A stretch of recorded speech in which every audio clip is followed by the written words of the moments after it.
MBC에서 시사 고발 프로그램 만들다가 해직됐죠. 또 소송 끝에 복직했지만 9개월 만에 사표를 냈고요. 그리고 고발 뉴스를 운영하고 또 세월호 참사를 다룬 다이빙벨 제작해서 화제를 불러일으켰던 이상호 기자. 이번에 또 가수 김광석의 죽음을 둘러싼 의문점을 다룬 영화 김광석이라는 영화를 또 들고 나타났네요. 그래서 이모저모 이야기 듣고자 이상호 기자를 오래간만에 스튜디오에 직접 초대했습니다. 어서 오십시오. 네, 안녕하십니까. 네. 해고됐던 게 언제였죠? 지지난 대선이죠. 바로 직후였습니다. 그러니까 박근혜 씨 당선되고 나서. 2012년 네, 12월 말에 인사위에 올라가서. 왜요? 왜 초에, 해고됐죠? 그때? 내부 고발을 했었죠. 네. 네, 간단히 말씀드리면 당시에 NLL 광풍의 이제 핵심은 북한에서 노무현 대통령이 과연 그런 발언을 했느냐 여부였잖아요.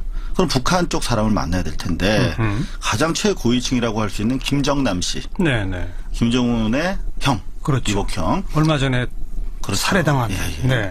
그 사람이 이제 마카오에 있는데 그 사람을 인터뷰를 한 거예요. MBC에서. MBC에서. 네. 그런데요. 왜 그 내용 보도를 안 했죠? 왜? 그 내용을 제가 인터뷰를 추진하고 있다는 사실을 트위터로 알렸죠. 그래서 저는 이제 품위 유지 위반으로 해서 해고가 된 케이스인데. 근데 소송해서 대법원 확정으로 복직 판결 났죠. 네, 받았. 법원은 뭐라고 했나요? 그거는 공공의 알 권리에 해당되는 사안이다. 품위 유지 위반에 해당되지 않는다는 취지로 판결해줬습니다. 네. 그렇게 해서 복직을 했죠. 네. 그리고 어느 부서에 배속받았죠? 저는 뭐 스케이트장 관리나 그쪽은 아니었고요. 심의부라고 있습니다. 심의. 네, 보도 심의부에서 하루 종일 드라마 보고 감상문 쓰는 일을 했습니다. 그러니까 기자로서 취재하거나 이런 그게 원래 주 장기인데 네. 그쪽으로 보내지 않고. 네. 근데 사실 그러면 안 되는 거 아니에요?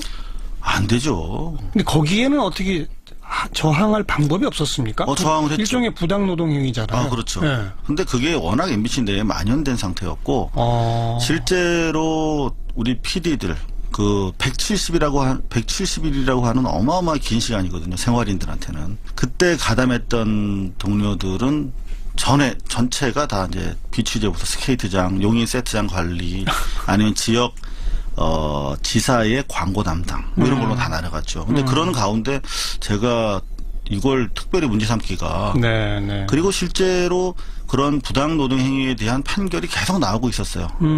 원직 조치해라, 복직시켜라. 근데 또 사측은 거부하는 상황이었기 때문에 이건 예. 소송을 해도 실익도 없을 것 같고. 네. 그래서 택한 게 이제 게시판 투쟁을 했죠. 왜 이게 MBC 뉴스를 사람들이 안 보는가를 분석해서 올렸죠. 그랬더니 게시판을 다 차단하더라고요. 그래서 더 이상 할 수 있는 일이 없었어요. 그러다가 다시 또 징계를 당했죠. 그 게시판에 뭐 올렸다는 이유로? 그거 포함해서 네.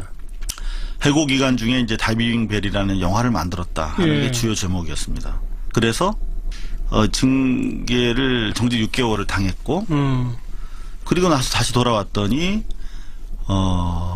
징계 중에 또 가만히 있지 않았죠. 네. 그래서 이제 최순실 박근혜 게이트를 사실 5년 전부터 취재를 하고 있었거든요. 그래서 그 내용을 이제 대통령의 7시간이라고 하는 영화로 만드는 작업을 하고 있었어요. 그 징계 받은 기간 중에. 네네. 예. 그거랑 김광석 취재랑 해서 또 6개월 정직을 받았죠. 그래서 이제 더 이상 못 버티겠다 여기서는 스스로 사표 쓰고 나와서. 그 당시에 이제 2015년 5월, 작년 5월이었는데요. 최순실 박근혜 관련해서 상당히 중요한 취재들이 이제 이루어졌기 때문에 2015년 5월. 작년 5월에. 2016년 5월? 16년이군요. 예. 그래서 안 되겠다 나가서 이거를 영화를 만들어서 뭐 유튜브든 어디든 발표를 하자 하고 작정을 하고 발표를 쐈죠. 네. 그러니까 이제는 아시지만 당시에는 최태민과의 관계의 심각성, 그렇죠. 최태민에서 시작해서 최순실, 박근혜로 이어지는 이 커넥션의 심각성에 대해서 잘 모르고 계셨을 텐데 네. 그때 당시에 4천억대 부동산을 저희가 발견을 했어요. 제보를 받고. 그래서 대선 직전에 그것도 저희가 인터넷에 올렸죠. 네. 등기부 등본이랑 최근에 문제되고 있는 미승 빌딩이라든가 뭐 청담 사거리의 뭐 시티은행 건물이라든가. 그런데 언론이 지난 5년 동안 거의 안 받았었죠. 그랬었죠. 그리고 그러니까 네. 2012년 대선 전에 최태민이라는 이름은 등장을 했었고 등장했죠. 복잡한 관계까지도 등장을 했어요. 네네. 그러나 그건 뭐 그냥 과거지사식으로 치부가 돼버렸고 최순실이 대선 과정에 어떤 영향을 미치고 집권 후에 어떻게 되고를 추적하는 언론은 하나도 없었죠. 할 수가 없었죠. 어. 그 당시 언론 풍토 속에서는. 그래서 이제 저희가 계속 취재하다 보니까 이른바 한복 게이트라고 하는 옷을 다 최순실 씨가 관장을 하고 실제로 종교적인 이른바 그 현몽이라고 하는 건데요. 꿈 얘기를 하면서 실제로 박근혜 일상을 지배하는 네. 뭐 그런 내용이 취재가 됐어요. 그것도 인사 이미, 문제라든가. 그것도 이미 5년 전? 그건 한 3년 전. 3년 전쯤. 그리고 이제 2년 전에는 추가로 이제 최근에 우리가 알고 있는 그런 내용들이 취재가 돼서 그걸 영화화 하려고 작년에 나왔죠. 네. 다시 말하면 이상호 기자가 해직당하지 않고 MBC가 보도 통제를 하지 않았더라면 이런 뭐 최순실 게이트 이런 것도 사전에 막을 수 있었겠군요. 탄핵 사태까지 안 가게. 박근혜 씨한테 도움이 됐을 그럴런지도 가능성이 모르는 있겠네요. 거네요. 자, 지난 얘기 요 정도 하고 네. 지금 동료들 또 후배들 선배들 일제히 또 총파업에 들어가고 있습니다. 지금 상황 어떻게 보세요? 밖에서 보시는 분들은 두 가지 관점으로 보시는 것 같아요. 크게 하나는 다시 공영방송을 살리기 위해서 우리 언론인들이 저렇게 나섰구나. 대견하다. 감동적이다. 다른 한편에서는 왜 지금 이제 와서 이렇게 싸우느냐 뭐 이런 말씀들 하실 텐데 사실 내부에서 참 지난한 투쟁이 있었죠. 네. 그리고 대부분 그것보다 더 어려운 게 이제 투쟁보다 어려운 게 이후에 사실상 유폐돼 있었거든요. 제가 잠시 복직돼서 깜짝 놀랐어요. 들어가 보고는 정말 참담하더라고요. 만나면 눈물밖에 안 나오는 거예요. 기자 비리들이 다 딴 데가 있고. 그럼요. 그 팔딱팔딱 생기 있게 뛰던 현장 기자들 그리고 선배나 동료 앞에서도 할 말 하고 꼬장꼬장하던 그 지사 같던 선비 같던 기자들이 그냥 마치 실험실 어둠 속에서 말라가는 화초들처럼 전혀 뉴스랑 상관없는 부서에서 하루하루를 버티고 있더라고요. 사실 그게 더 힘든 거거든요. 네, 예. 그러니까 또 그분들은 저 밖에서 고생하다 들어왔다고 위로해 주는데 저는 그 자체가 더 고통이었어요. 보면 항상 눈물 나고 그렇게 사실은 버틴 거거든요. 그래서 아마 세계 방송사상 최대 규모로 지금 파업이 공영방송 양대축이라고 할 수 있는 MBC, KBS가 그야말로 빠짐없이 종사자들이 나와서 국민의 방송으로 돌아가겠다 이런 선언을 하고 있는 것이거든요. 네, 네. 감개무량하죠. 김장겸 사장 등은 왜 이렇게 강력하게 저항을 합니까? 자신들이 무너지면 자한당이 무너진다 뭐 이런 얘기를 하고 다닌다고 그래요.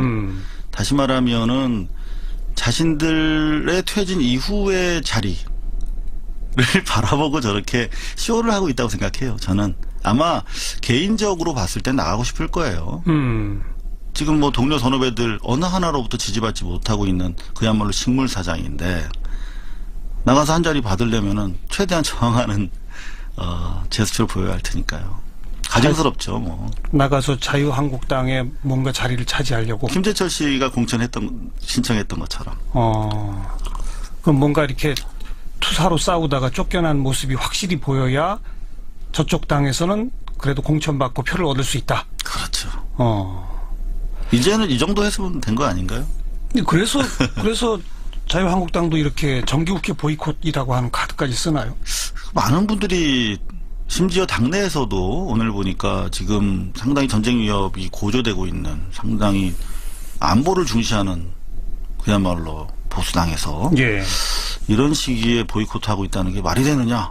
당내에서도 지금 그런 말씀이 나오는데 외부에서 지켜보는 국민들 상당히 좀 착잡하실 거예요. 그죠? 네, 네.